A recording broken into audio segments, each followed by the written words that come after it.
One thing I find kind of hilarious in a cruel and wicked way is the irrelevance of Hollywood award shows. Have you noticed this? The Oscars used to be a kind of big media event. The Emmys for television shows, that used to be a fairly big media event as well. Now they come and go and nobody pays any attention to them. It's the wages of woke. We got tired of watching these millionaire genetic jackpots pat each other on the back for doing their silly jobs and then turn to the camera and tell us we were idiots for voting for what we voted for or believing what we believed politically. Whoever told these people that just because you have a knack for creating characters or pretending to be a character that you're not or reading the words of another writer, that your political opinion matters? It's an insane idea. Just do your job, sing your song, go give yourself an award if you want, and go home. We turned it on to see how beautiful you are and to watch the pretty girls in their dresses, and that's it. We didn't want to hear. So now the Oscars and the Emmys come and go. Nobody, even the press, barely covers them at all.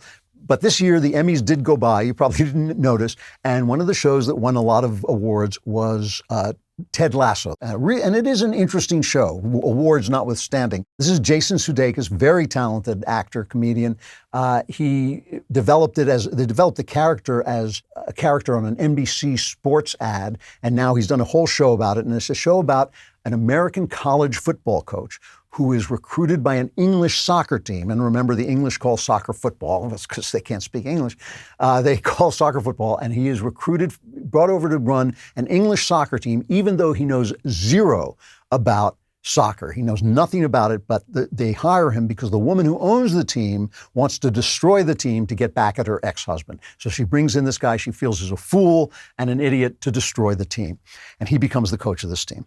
And the interesting thing about the Ted Lasso character is he is a decent guy. He comes across as kind of a gormless innocent, a guy who's just so happy about everything, always optimistic, always upbeat, doesn't care if he wins or loses, doesn't care if people call him names, that all runs off his back. But as the show develops, you realize that's not true. He's much more of a Frank Capra character, meaning that he's an innocent in a way, but his optimism is really a philosophy of life. He actually has a philosophy. So he's more like the character in It's a Wonderful Life or Mr. Deeds and Mr. Deeds Goes to Town or the guy in Meet John Doe or Mr. Smith and Mr. Smith Goes to Washington. He's a character like that who means to transform people and feels that that is more important than whether they win or lose. And of course, the British live and die off their soccer teams. And it's a very, I lived in England for a long time, and it's a very honest depiction of the absolute passion with which they follow soccer, which they call the beautiful game, probably because they've never seen American football. And so it's an interesting piece because it comes at a moment when the culture, you can almost feel it like a living creature. The culture is seeking to find a way to depict good men. And this is a real problem because if you notice, the golden age of television was all about, which I'll say was from about 2000 to 2015 until they got woke and destroyed it. But for those 10, 15 years, when you had The Sopranos and you had The Shield and you had The Wire and you had Breaking Bad, just one show after another that were about what they called difficult men. They were about tough, hard men in tough, hard situations, most of them corrupt, most of them tragic. The Sopranos, Breaking Bad, The Shield, these were about corrupt men. Not all of them were like that, but most of them were like that. And the reason for that is because in a society in which men are constrained, an advanced society in which the women are protected, men no longer have to be the rough, tough guys that we love and admire. They don't have to be cowboys anymore. They don't have to be knights in armor because women are safe because they're living in a safe society. Men begin to feel constrained. At the height of British society, there used to be an expression that England is a paradise. What is it? It's a paradise for women. It's a purgatory for men, and it's hell on the horses. That used to be the joke. It's a purgatory for men because they are now constrained in their behavior because women have been protected. When a society gets to a certain point of success, women are protected, and men lose their highest level of protective responsibilities. And so they no longer have to be tough guys. They no longer walk down the streets of Laredo with guns in their pockets. So the only guys that you see who have that full virility, that full masculinity, are cops and gangsters, basically. It's guys who are fighting it out on the streets of the city. And that's another thing, of course, is that as America became less of an outdoor society, less of a rural society, more of an urban society, we went from following cowboys and Indians to following gangsters and cops. And so those become the only decent human beings we see. And when we see a decent human being, he tends to be soft. He tends to be nice. He tends to be a husband and a father, but he doesn't have that virility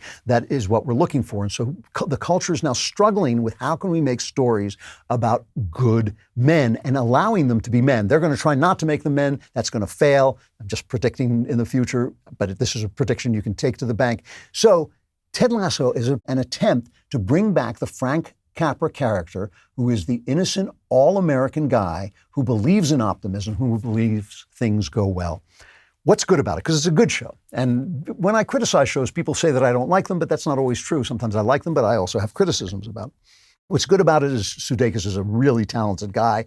The dialogue is funny. The characters are well drawn. The women are really well drawn because they show you very self-destructive women using their beauty and sexuality to lure men, to bring men to themselves, but then bringing the worst possible men to themselves who then ruin them and leave them alone. You know, we all know women like that. It is a syndrome, and they depict it very well.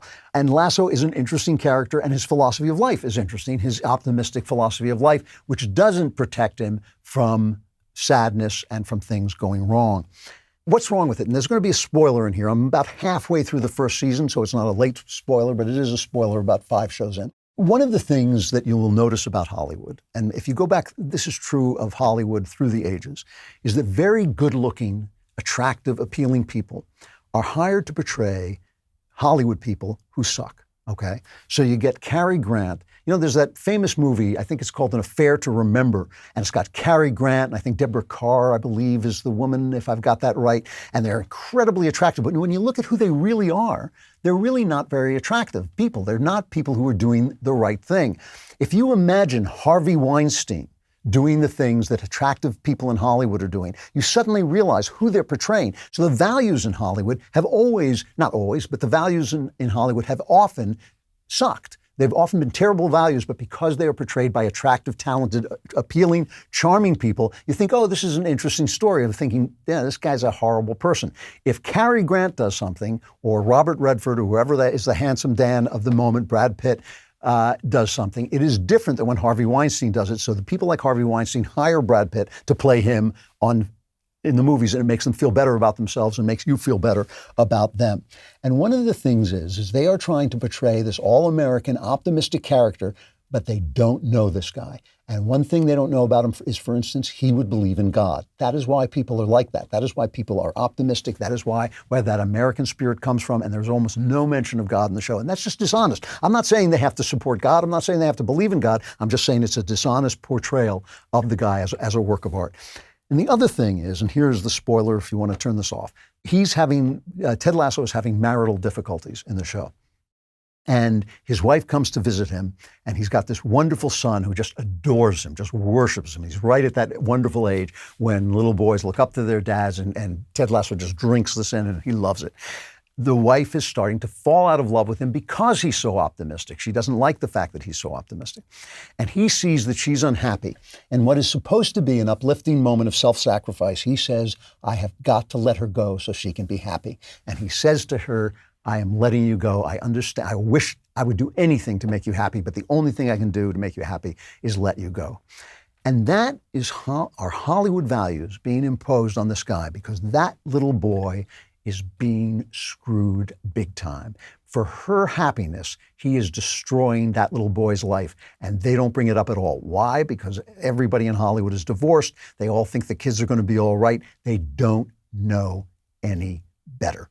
When people have affairs in movies, right, it can be sophisticated and all works out fine and nobody is hurt, and it's all really charming because the people are handsome, because they don't know what a destructive, horrible thing that is. And in this show, They are trying to portray somebody. They're trying to get back to those Frank Capra values, but they don't have those values anymore. So they're really having a hard time depicting it honestly, and it makes the show suffer as a work of honesty. Ultimately, they're going to have to come to terms with the real nature of men, with the real nature of decency, and that's going to be very hard to do since they never leave their wealthy homes, they never meet ordinary people, they never see just how decent people can be without believing any of the things that they believe. And that's why I hope there's going to be a new Hollywood, because Hollywood's never going to change, but I hope there's going to be a new Hollywood where shows like this can be made that are just as funny, just as obscene, just as full of shenanigans, and yet reflect the real values of truly decent men who are out there to be seen all the time, but not in Hollywood. If you enjoyed this video, and who could not enjoy this video, give it a like and subscribe, and you'll get more good stuff like this.